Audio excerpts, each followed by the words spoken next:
கம்பீருக்கு ஏதோ பேய் பிடிச்சிருச்சாட்டிருக்கு. நம்ம ஆளு அவுட் ஆனா நான் ரன் அவுட் தான் ஆவேன்னு ஒத்த கால்ல நிக்கிறான். 2011 quarter final India versus Australia. Australia சுமார் 12 வருஷமா தொடர்ந்து 3 வேர்ல்டு கப்ப ஜெயிச்சுட்டு 4வது வேர்ல்டு கப்பையும் நாங்க தான்டா ஜெயிப்போம். அது இந்தியால நடந்தா என்ன? எங்க நடந்தா எனக்கு என்னன்னு சொல்லிட்டு Ponting and co first batting பிடிக்கிறாங்க. ஷேன் வாட்சனும் பிராட் ஹார்டனும் ஒரு டீசென்ட்டான ஸ்டார்ட்டை கொடுக்குறாங்க. ஷேன் வாட்சனு 25 ரன்னுக்கு அவுட் ஆயிடுறாப்ல. தலைவர் ரிக்கி பாண்டிங்கு கிரீஸ்குள்ள வராப்ல. 2003 அடிச்ச அடி இப்போ காட்ட முடியாது அப்படின்னு சொல்லிட்டு நம்மளுக்கு புரிஞ்ச காரணத்தினால சென்சிபிளாக தலைவன் விளையாட ஆரம்பிக்கிறான். சுமார் 110 ரன் இருக்கும்போது பிராட் ஹார்டனை யுவராஜ் சிங் தூக்கிடுறாப்ல. யுவராஜ் சிங் மைக்கேல் கிளார்க்கையும் க்ளோஸ் பண்ணுறாப்ல. அதுக்கப்புறம் வந்த ஹசியை தலைவன் ஜகீர் கானு ஸ்டெம்பை பிடுங்கி ஓட விட்டான். ரிக்கி பாண்டிங் ஒரு செஞ்சுரியை போட்டு டீமை ஒரு 260 ரன் கொண்டு வந்து சேர்த்திடுறாப்ல. நம்ம பிரெட் லீ, ஷான் டெய்ட்டு, மிச்சில் ஜான்சன் இவங்க எல்லாத்தையும் வச்சு புயல் மாதிரி போட விட்டு இந்தியாவை க்ளோஸ் பண்ணிவிட்டு அடுத்தது பொட்டியை தூக்கிட்டு செமிஃபைனல் போய் 4வது வேர்ல்டு கப்பை ஜெயிக்க வேண்டியது தான் வேலை அப்படின்னு சொல்லிட்டு ஃபுல் ஃபோக்கஸ்டாக வரானுங்க. 15 ரன்னுக்கு சேவாகு அவுட்டு.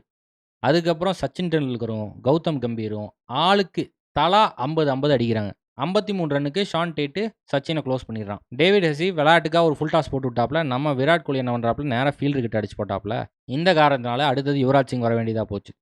சரி, ஒரு ஃபுல் டாஸை போட்டு கோலியை தூக்கிட்டோம், இன்னொரு ஃபுல் டாஸை போட்டு யுவராஜை தூக்கிட வேண்டியதானே. அதே மாதிரி ஃபுல் டாஸை போடுறான் ஃபர்ஸ்ட் பால். நம்மளால் அடித்து வெளுத்துட்டான், நேராக 4. யுவராஜ் சிங்கும் கம்பீரும் கிரீஸில் இருக்காங்க. கம்பீருக்கு ஏதோ பேய் பிடிச்சிருச்சாட்டிருக்கு. நம்மால் அவுட் ஆனால் நான் ரன் அவுட் தான் ஆவேன்னு ஒத்த காலில் நிற்கிறான். பால் எங்கே போனாலும் நம்மளால் குடுன்னு போய் பாதி கிரவுண்டில் நின்றுறான். யுவராஜ் சிங்க்கு புரிஞ்சு போச்சு, இவன் கூட நம்மளால் பொழப்பு நடத்த முடியாதுன்னு சொல்லிட்டு விட்டாப்ல. கௌதம் கம்பீர் ரன் அவுட் ஆகி போயிட்டாப்ல. 168 ரன்னுக்கு 4 விக்கெட் போயிருச்சு. 34 ஓவர் ஆகிப்போச்சு. இப்போ இறங்குறது டோனி. இறங்கி 2 பேரும் சேர்ந்து பார்ட்னர்ஷிப்பை போட்டு இந்தியாவை கரை சேர்த்துவாங்கன்னு நினச்சா டோனி 7 ரன்னுக்கு அவுட்டு. தலா ஃபார் அ ரீசன். 187 ரன்னுக்கு 5 விக்கெட் போயிருச்சு. இறங்குறது சின்னத்தலை. இவங்க 2 பேர்த்துல யாராவது ஒருத்தரை க்ளோஸ் பண்ணாலே அடுத்தது ரெக்கக்னைஸ்டு பேட்ஸ்மேன் யாரும் இல்லை. மிச்சில் ஜான்சனு, பிரெட்லி, ஷான் டேட் எல்லாம் சேர்ந்து வெறிகுண்டு போடுறானுங்க. ஆனால் ஒன்றுமே பண்ண முடியல. எப்படி போட்டாலும் 2 பேரும் தரமாக விளாட்றானுங்க. லூஸ் பால் கிடைக்குதா அப்போ மட்டும்தான் நான் 4 அடிப்பேன்.